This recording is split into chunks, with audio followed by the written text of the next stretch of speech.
আমার সন্তান তো তার বাবারে পাইবো না, আমি আমার হাজবেন্ডে পাবো না। তানিয়া আক্তার ফুপিয়ে ফুপিয়ে কাঁদছে। 2 মাস বয়সে সন্তানকে নিয়ে দিশেহারা। স্বামী ইলেকট্রিক্যাল ব্যবসায়ী রবিউল ইসলাম জুলাই গণঅভ্যুত্থানে নিহত হন। সরকারের কাছে একটা রিকোয়েস্ট, আমার সন্তানটা নিয়ে তাহলে আমি চলতে পারি, আমার ওইভাবে একটা সহযোগিতা করুক, আর একটা সুষ্ঠু বিচার চাই। কারো স্বামী, কারো সন্তান, কেউ বা হারিয়েছেন বাবা। এই স্বজন হারানোদের চোখে জল, বুকে চাপা কষ্ট, চান হত্যার বিচার, সরকারের সহায়তা। আমার বাবা 20 জুলাই ঢাকা শাহজাদপুরে মাথায় গুলিবিদ্ধ হয়ে তিনি নিহত হন।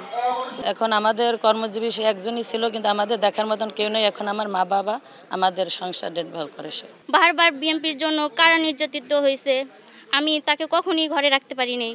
আমার ফ্যামিলির দায়িত্ব ছিল আমার হাজবেন্ড, এখন আমার হাজবেন্ড নাই, এখন আমি আমার মেয়েটা নিয়ে অনেক অসহায়। এখন তো আমার ঘর নাই, বাড়ি নেই, সব নদীতে নিয়ে গেছে। এখন আমি খুব অসহায়, আমার পার নিচের মাটিও নাই। তোর বাড্ডা ওর লগে এক বন্ধুও ছিল, হ্যাঁ ফোন করছে। কিভাবে চলবো, কি করবো বুঝছেন, আমার তো খাড়নের বয়স নাই।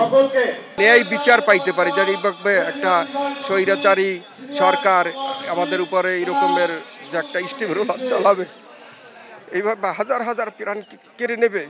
আমরা চাই যে একটা সুষ্ঠু বিচার হোক। 350 অধিক শহীদ পরিবারের পাশে দাঁড়িয়েছি, তাদের দোরগোড়ায় আমরা যে তাদের সান্ত্বনা দিয়েছি, যৎসামান্য আর্থিক হেল্প করেছি। আরও যে শহীদ পরিবারগুলো লেখাপড়া হচ্ছে না, যে শহীদ পরিবারগুলো চিকিৎসা হচ্ছে না, যে শহীদ পরিবারগুলো খাদ্য পাচ্ছে না, বস্ত্র পাচ্ছে না, অন্ন পাচ্ছে না, আমরা তাদের দোরগোড়ায় বাসায় বাড়িতে আমরা এই অর্থ বিভিন্নভাবে আমাদের কর্মীর মাধ্যমে পৌঁছে দিচ্ছি। জুলাই আগস্ট ছাত্র জনতার গণঅভ্যুত্থানে বরিশাল বিভাগের 31 শহীদ পরিবারের সঙ্গে সৌজন্য সাক্ষাৎ ও সহমর্মিতা প্রকাশে আমরা বিএনপি পরিবার ব্যানারে আয়োজন করা হয় এই অনুষ্ঠানের। বরিশালের বাকেরগঞ্জে এই আয়োজনে প্রধান অতিথির বক্তব্যে বিএনপির যুগ্ম মহাসচিব রুহুল কবির রিজভী ঘোষণা দেন, আওয়ামী গণঅভ্যুত্থানে নিহতদের পাশে থাকবে তার দল। অন্তর্বর্তী সরকারের উদ্দেশ্যে বলেন, জনগণের ক্ষমতা দ্রুত জনগণের কাছে ফিরিয়ে দিতে হবে। কালক্ষেপণ হলে জনমনে প্রশ্ন তৈরি হবে। কিছুটা নিঃশ্বাস নেওয়ার জায়গায় আমরা এসেছি, আমাদেরকে আরো পথ হাঁটতে হবে। আমরা আমাদের যে মূল যে দায়িত্ব, জনগণের শাসন, জনগণের ক্ষমতা জনগণের কাছে ফিরিয়ে দেওয়া, আর সেই জায়গাটি নিশ্চিত করতে হবে। আমরা মাঝে মাঝে শুনছি উপদেষ্টা বলছেন ইন্টারপোলের মাধ্যমে তাদেরকে নিয়ে আসবেন, তো আমরা তো তৎপরতা তো দেখতে পাচ্ছি। আজকে ওবায়দুল কাদের কোথায়? আজকে শেখ রেহানার ছেলে ববি কোথায়? আজকে সজীব ওয়াজেদ জয় কোথায়?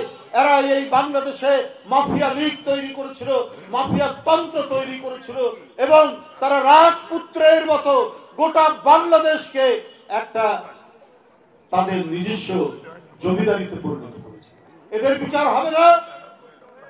আজকে তো দেশের জনগণ এদের বিচার চায়। দ্রব্যমূল্যের ঊর্ধ্বগতিতে সরকার বাজার নিয়ন্ত্রণ করতে পারছে না জানিয়ে শেখ হাসিনার দোসর সিন্ডিকেটদের শাস্তির আওতায় আনার আহ্বান জানান তিনি। আপনারা শুল্ক কমাচ্ছেন, কিন্তু তারপরেও সোয়াবিন তেল আজ খোলা বাজারে, যে খোলা সোয়াবিন তেল 175 টাকা হবে কেন? পদক্ষেপ নিতে হবে এবং সিন্ডিকেট বাসদেরকে ধরতে হবে। আজকে ঢাকার কাঁচা বাজারে কি না, আপনি চাল বলেন, চিনি বলেন, আটা বলেন, ডাল বলেন, কাঁচামরিচ বলেন, পেঁয়াজ বলেন, প্রত্যেকটির দাম বাড়ছে।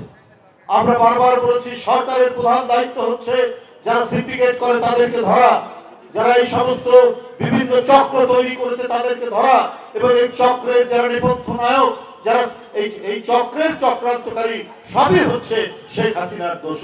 পরে নিহতদের পরিবারের হাতে আর্থিক সহায়তা প্রদান করা হয়। এর আগে দুপুরে বাকেরগঞ্জে পৌঁছে নিহত যুবদল নেতা আরিফুর রহমান রাসেলের কবর জিয়ারত করেন রুহুল কবির রিজভী ও তার সফর সঙ্গীরা। অপূর্ব অপু, সময় সংবাদ, বরিশাল।